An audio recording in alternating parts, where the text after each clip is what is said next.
See you again.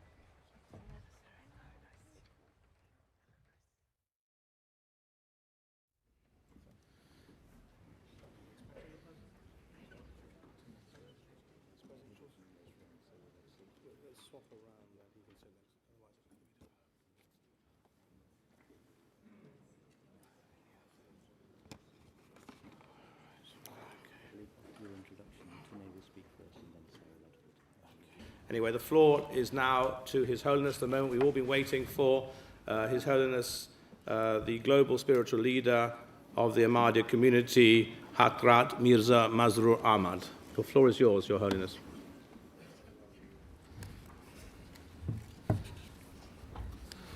Bismillahirrahmanirrahim. In the name of Allah, the gracious, ever merciful. Assalamu alaikum wa rahmatullahi wa barakatuhu. All distinguished guests, peace and blessing of Allah be upon you all. First of all, I would like to thank the organizers of this event who have given me the opportunity to speak all of you here at the European Parliament. I would like also to thank all of the delegates representing different countries and other guests who have gone to great effort to come and attend this event. Those people who are well acquainted with the Ahmadiyya Muslim Jamaat or community, or even those who are less acquainted and who have contact with individual Ahmadis, will be fully aware that as a community, we constantly draw the attention of the world towards the establishment of peace and security. And certainly, we make full efforts within our resources towards achieving these goals. As the head of the Ahmadiyya Muslim Jamaat, I regularly speak about such matters whenever the opportunity arises. The fact that I speak about the need for peace and mutual love is not because of any new teaching brought by the Ahmadiyya community, whilst it is certainly true that to bring peace and reconciliation was one of the major objectives of the advent of the founder of the Ahmadiyya Muslim community. However, the reality is that all of our acts are due to the teachings that were revealed to the founder of Islam, the Holy Prophet Muhammad, peace and blessing of Allah be upon him. In the 1400 years following the time of the Holy Prophet, peace and blessing of Allah be upon him, the pure teachings he had brought had unfortunately been long forgotten by the majority of Muslims. And so, in order to rejuvenate the true Islam, Allah the Almighty sent the founder of the Ahmadiyya Muslim community, Hazrat Mirza Ghulam Ahmad of Qadian.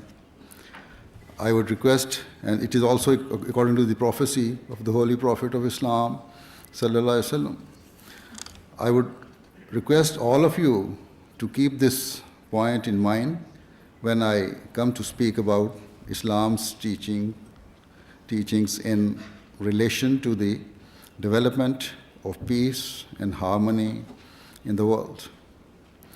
I should also mention that there are multiple aspects of peace and security. As every individual facet is important in its own right, at the same time, this way each aspect interlinks is also extremely important. For example, the basic building block for peace in society is tranquility and harmony within the family home. The situation within a home is not limited but has a knock-on effect on the peace of the local area, which in turn affects the peace of the wider town or city. If there is disturbance in home, it will negatively affect the local area, and that will affect the town or city. In the same way, the state of town or city affects the peace of the entire country, and ultimately the state of a nation affects the peace and harmony of the region or the entire world.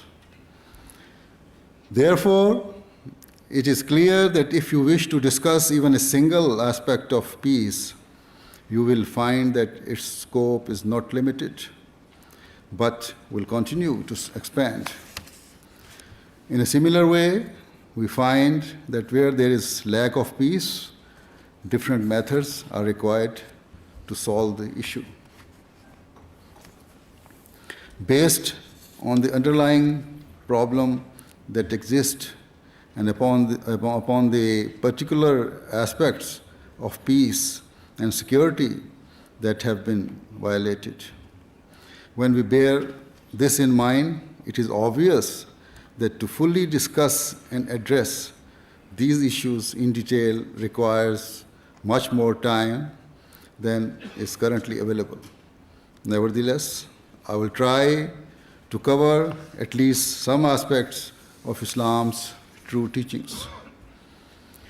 In the modern world, we find that many objections are raised against Islam, and much of the blame for the disorder and strife in the world is attributed to the religion. Such allegations are made even though the very meanings of the word Islam are peace and security. Furthermore, Islam is that religion which has given specific guidance on how to establish peace and has laid down certain rules to achieve this.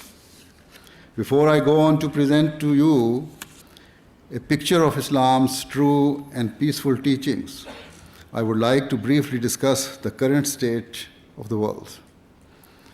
I am sure you will be well versed in these matters already, but I will raise them so that you are able to keep them in view when I come to discuss Islam's teachings about peace and harmony.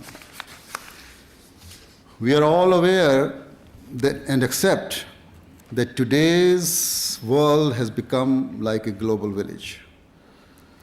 We are all connected through various means, whether it be through the modern modes of transport, whether it be through the media and internet, or through various other means. Now, all of these factors have resulted in the nations of the world becoming closer together than ever before. We find that in major countries, people of all races, religions, and nationalities have settled and are living together. Indeed, in many countries, there is a significant population of foreign immigrants. The immigrants have become so well embedded that it would be extremely difficult or even impossible for governments or the local people to remove them now. Although attempts have been made to curtail immigration and certain restrictions have been implemented, yet there are still various means through which a citizen of one nation is able to enter another country. Indeed, leaving aside illegal immigration, we find that certain international laws exist that assist those who are forced to migrate for certain genuine reasons. We also find that as a result of mass immigration, restlessness and anxiety is spreading in certain countries. The responsibility for this lies with both parties, both the immigrants and the local people. On the one hand, some immigrants provoke the locals by refusing to integrate to any degree, whilst on the other hand, some of the locals are displaying a lack of tolerance and open-heartedness. From time to time, the hatred boils over to a very dangerous extent.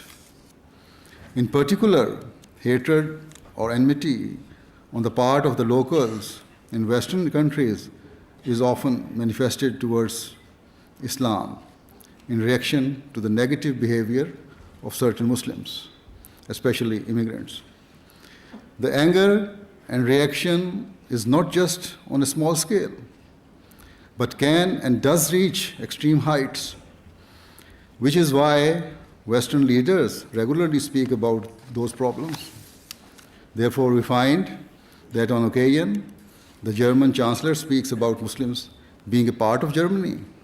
We find that the Prime Minister of the United Kingdom speaks of the need for Muslims to integrate, and the leaders of some countries have gone as far as to give warning to the Muslims. The internal state of conflicts, if not worsening, at least has become of some concern. These matters might heat up and may lead to the destruction of peace. There should be no doubt that the effect of such conflicts will not be limited to the West, but will impact the entire world, especially the Muslim countries. It will cause the relationship between the Western and Eastern world to severely deteriorate. Therefore, to improve the situation and for peace to develop requires all parties to work together. Governments need to make policies that establish and protect mutual respect, through which hurting the sentiments of others or causing them any type of harm should be outlawed. With regard to the immigrants, they must enter with the willingness to integrate with the local people, whilst the locals should be ready to open their hearts and display tolerance. Furthermore, simply to enforce certain restrictions against Muslims will not lead to peace, because they alone cannot change people's mind and views. This is not specific to Muslims, but whenever any person is forcibly suppressed due to his religion or belief, it will lead to a negative reaction through which peace will be severely harmed. As I have already said, we find that in certain countries, conflicts are increasing, in particular between the local people and Muslim immigrants. It is apparent that both sides are becoming less tolerant, and there is a reluctance to get to know one another. The European leadership needs to accept that this is the reality and understand it has a responsibility to establish mutual religious respect and tolerance.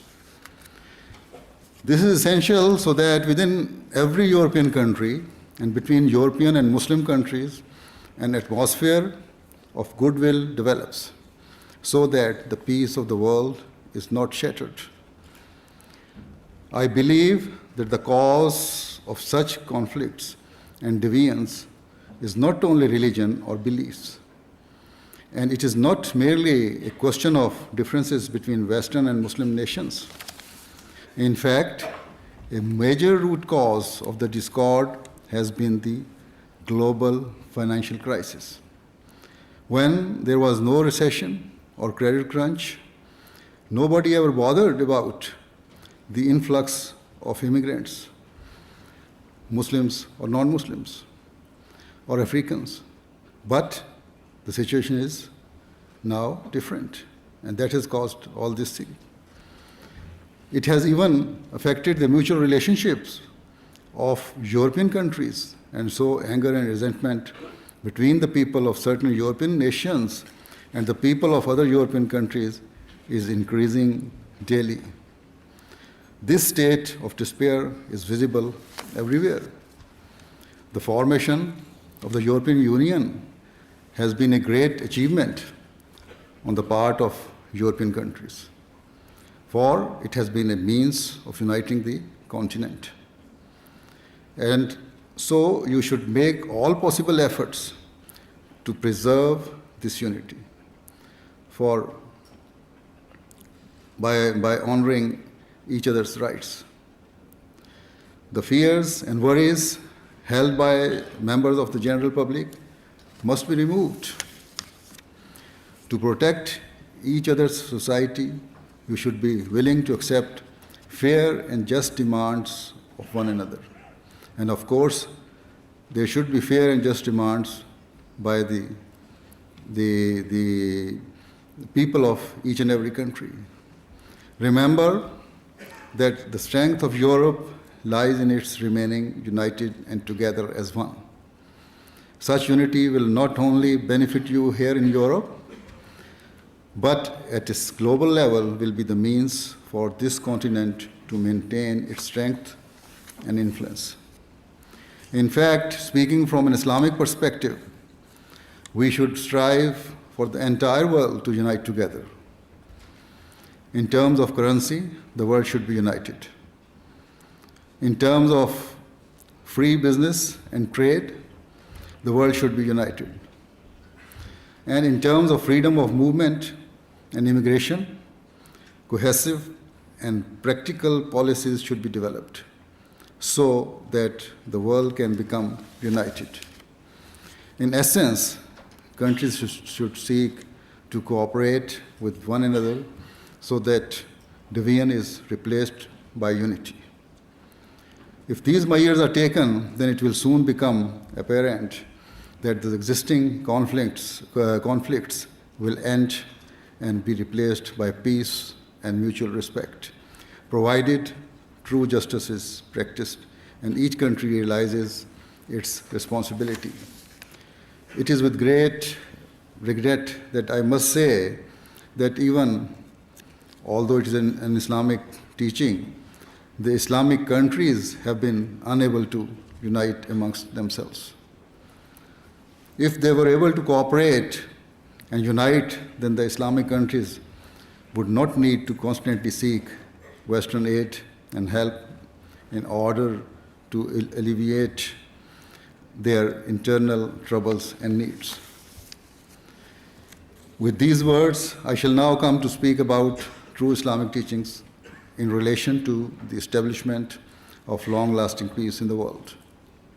First of all, a fundamental and basic teaching of Islam is that a true Muslim is a person from whose tongue and hand all other peaceful people are safe. This is the definition of a Muslim given by the Holy Prophet Muhammad sallallahu alaihi wasallam. Perhaps some may think that this definition means, so I'll read this thing. After hearing this basic and beautiful principle, can any allegation or complaint be leveled against Islam? Certainly not. Islam teaches that only those who use their tongues and hands to spread injustice and hatred deserve to be punished.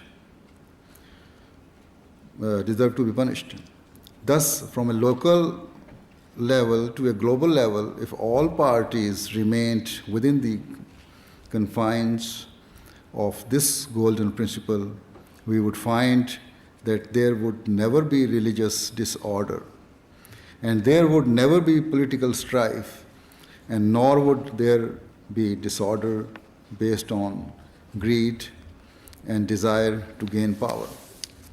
If these true Islamic principles are followed, then within countries, the members of the general public will safeguard each other's rights and feelings, and the governments would fulfill their roles to protect all citizens.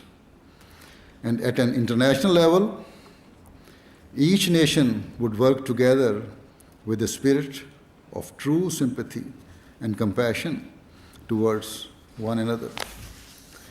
Another key principle Islam teaches is that in an effort to develop peace, it is necessary for all parties to never display any form of pride or arrogance. This was perfectly illustrated by the Holy Prophet, peace and blessing of Allah be upon him, when he famously said, a black person is not superior to a white person, and nor is a white person superior to a black person. Neither is a European greater or superior to any other national, nor are Africans, Asians, or people of any other part of the world. Differences of nationality, color, or ethnicity act merely as a form of identity and recognition. The truth is that in the modern world, we all depend upon one another. Today, even the major powers like Europe or the United States cannot survive by remaining completely isolated from all others. African countries cannot remain isolated and hope to flourish, and neither can Asian countries or the people from any other part of the world. For example, if you want your economy to flourish, then you must be willing to embrace international trade. A clear example of how the world is now interlinked is illustrated by the fact that the European or the world's financial crisis of the past few years has negatively affected more or less every country of the world. Furthermore, for countries to advance in science or to excel in other fields of expertise requires them to cooperate and help each other. We should always remember that the people of the world, whether they are from Africa, Europe, Asia, or anywhere else, have been given great intellectual capabilities by Allah the Almighty. If all parties utilize their God-given faculties to the best of their abilities for the betterment of mankind, then we will find that the world will become a heaven of peace. However, if the developed nations try to suppress the growth and progress of the less developed or developing nations and do not give opportunities to the fertile and bright minds of those nations, then no doubt anxiety will spread and the ensuing restlessness will ruin international peace and security. Another principle of Islam to develop peace is that we should not tolerate injustice towards others for their rights to be usurped. In the same way that we would not accept for our own rights to be taken, we should not be willing to accept it for others. Islam teaches that where retribution is required, then it must be proportionate to the act of transgression. However, if forgiveness can lead to reformation, then the option to forgive should be taken. The true and overarching objectives should always be reformation, reconciliation, and the development of long-lasting peace. However, what in reality is happening today, if anyone commits a wrong or injustice, then the victim seeks to extract revenge in a way which is completely out of proportion and far greater than the original injustice committed. This is exactly what we are witnessing these days in the escalating conflict between Israel and Palestine.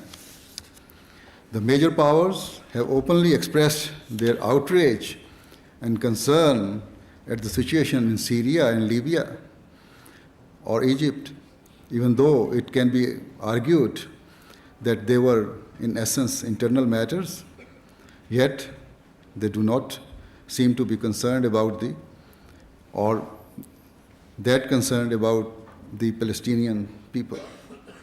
This perceived double standard is causing grievances and malice to increase in the hearts of the people from Muslim countries against the major powers of the world.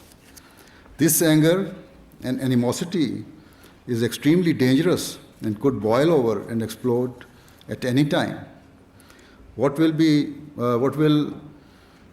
the result of that be? How much damage will be done to the developing world? Will they even be able to survive? How much will the developed nations be affected? Only God knows. The answer to such questions, I cannot answer these, and nobody can answer these. What we can be certain about is that the peace of the world will be destroyed. Let it be clear that I am not speaking in support or favor of any particular individual country.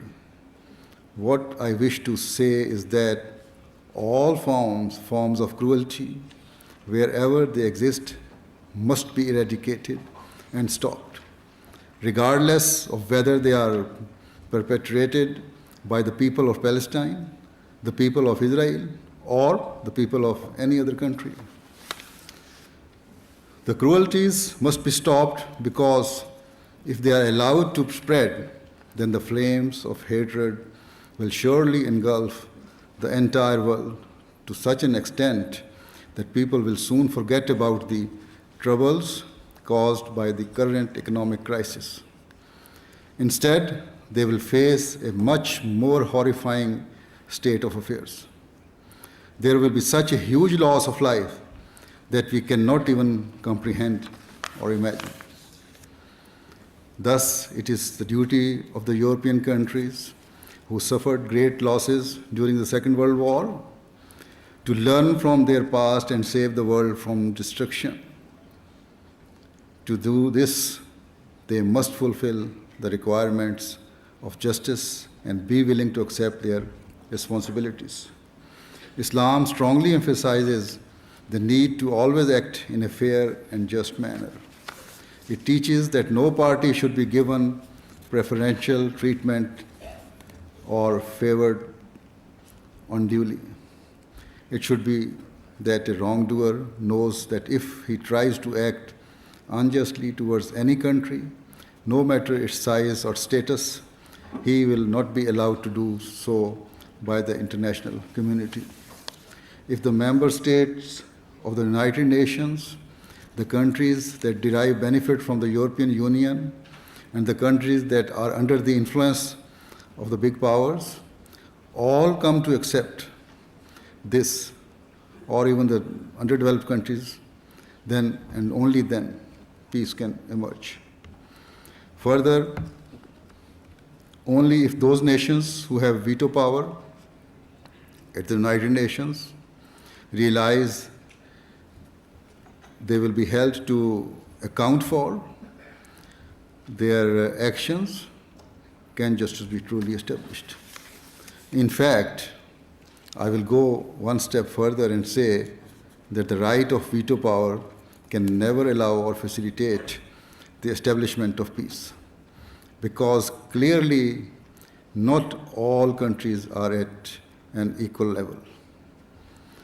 This is a point I also made earlier this year when I addressed the leading politicians and policymakers of the United States at Capitol Hill. If we look at the voting history of the United Nations, we find that the veto power has not always been used to help those who are being oppressed or who are acting in the right way.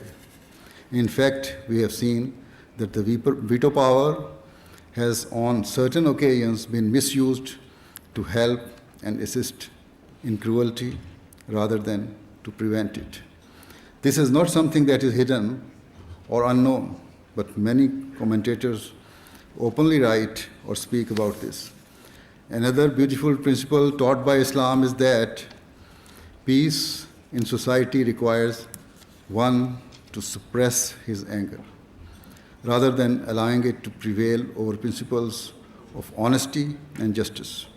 The early history of Islam testifies that the true Muslims always acted upon this principle, and those who did not were severely rebuked by the Holy Prophet Muhammad, peace and blessing of Allah be upon him.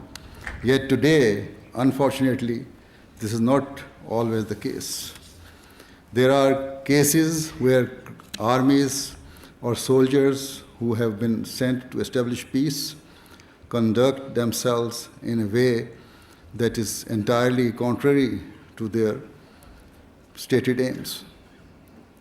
For example, in some countries, foreign soldiers have treated the dead bodies of their victims in the most disrespectful and horrifying manner. Can peace be established in this way? The reaction to such behavior cannot remain limited only to the affected country, but manifests throughout the world. And of course, if Muslims are mistreated, the Muslim extremists get advantage of it. And the peace of the world is shattered, although it is contrary to the teachings of Islam. Islam teaches that peace can only be established by helping both the oppressed and oppressor in a manner that is completely impartial, free from vested interests, and devoid of all enmity.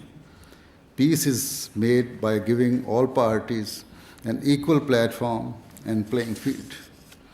As the time is limited, I shall mention just one further point, which is that Islam teaches that the wealth and resources of others should not be looked upon enviously. We should not covet that which belongs to others, because this too is a means for peace to be dismantled. If wealthy countries try to extract and utilize the wealth and resources of less developed nations to fulfill their own needs, then naturally restlessness will spread.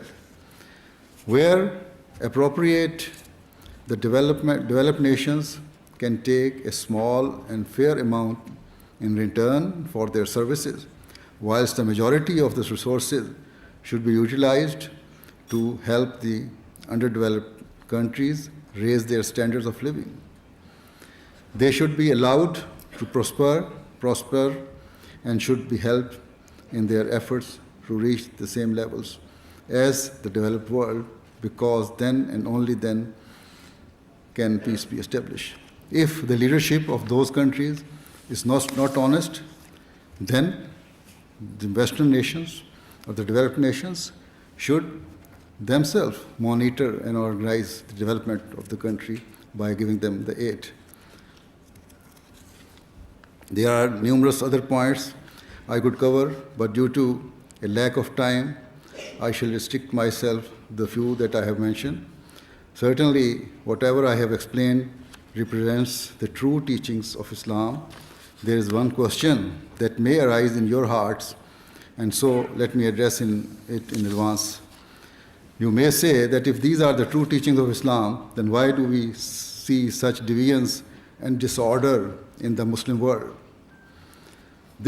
I have answered earlier by mentioning the need for the advent of a reformer, which we believe was the founder of the Ahmadiyya community.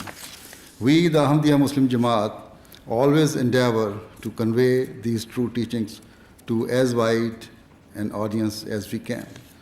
I would request all of you to also make efforts to raise awareness within your own circles of influence about these issues so that long-lasting peace can be developed in all parts of the world. If we fail in this task, then no part of the world will remain safe from the horrifying and destructive effects of war. I pray that may Allah the Almighty enable the people of the world to rise above their personal interests and desire in an effort to save the world from the coming destruction. It is the developed nations of the West that hold the greatest amount of power in today's world, and so it is your duty above others to pay urgent attention to these matters of crucial importance. At the end, I would like to once again thank all of you for taking the time to come and listen to what I have said. May Allah bless you. Thank you very much.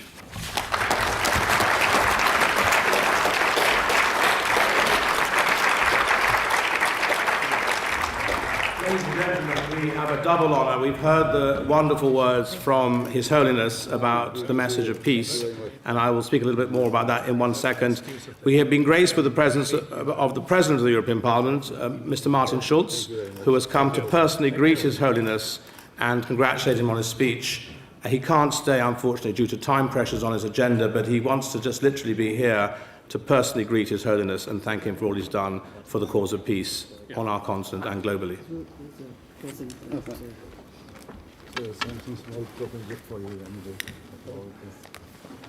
Thank you very much. Thank you very much. Thank you. Good luck. Thank you, Mr. President. Thank you very much. Thank you. Well, thank you, ladies and gentlemen. Thank you, Your Holiness, for that very inspiring, wide-ranging speech. I have to say, you touched on so many topics. Just to wind up, because we are now out of time, it's been a very, very interesting and stimulating conference.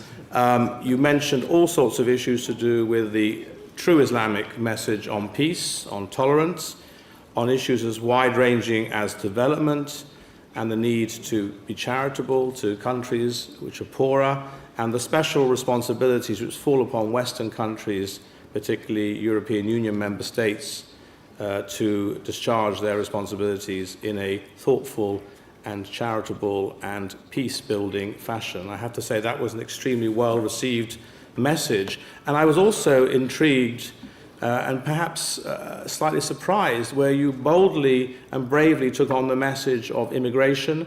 As a politician in my country, that is a major issue now, the issue of large movements of people into our societies, and the need for mutual understanding, to build bridges, to have better tolerance on both sides. And I think that is the important message we need to go away with today. So let me again thank everybody here, thank the organisers, thank my MEP colleagues, my vice presidents. Tuna Kellum has had to go and come back.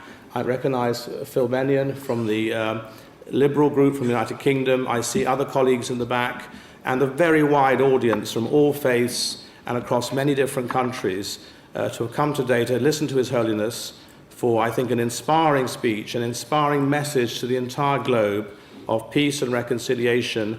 And I was moved by a question earlier on by, I think it was a Maltese journalist, who said, would His Holiness welcome a request to meet other spiritual leaders with the same message? And I was obviously thrilled to hear that we are waiting for such invitations, because we want to see leaders from all faiths, all sects within all faiths, Christians, Muslims, Buddhists, Hindus, etc., to come together to condemn extremism, to condemn violence, and try and build a common purpose for the future well-being, the future happiness, and the future development of all mankind. Thank you very much. And after this, there is just before you clap, there is a reception going on downstairs, so all of you, you're welcome to come and meet informally and carry on with the discussion. But in the meantime, thank you very much for this very enjoyable conference, and thank you, Your Holiness, for everything you said. Thank you very much. And there's been a request by His Holiness to have a short prayer to finish this gathering. That's okay, fine. So there is silent prayer I will lead. Ahmadis will follow me. Everyone can pray in his own way. Please.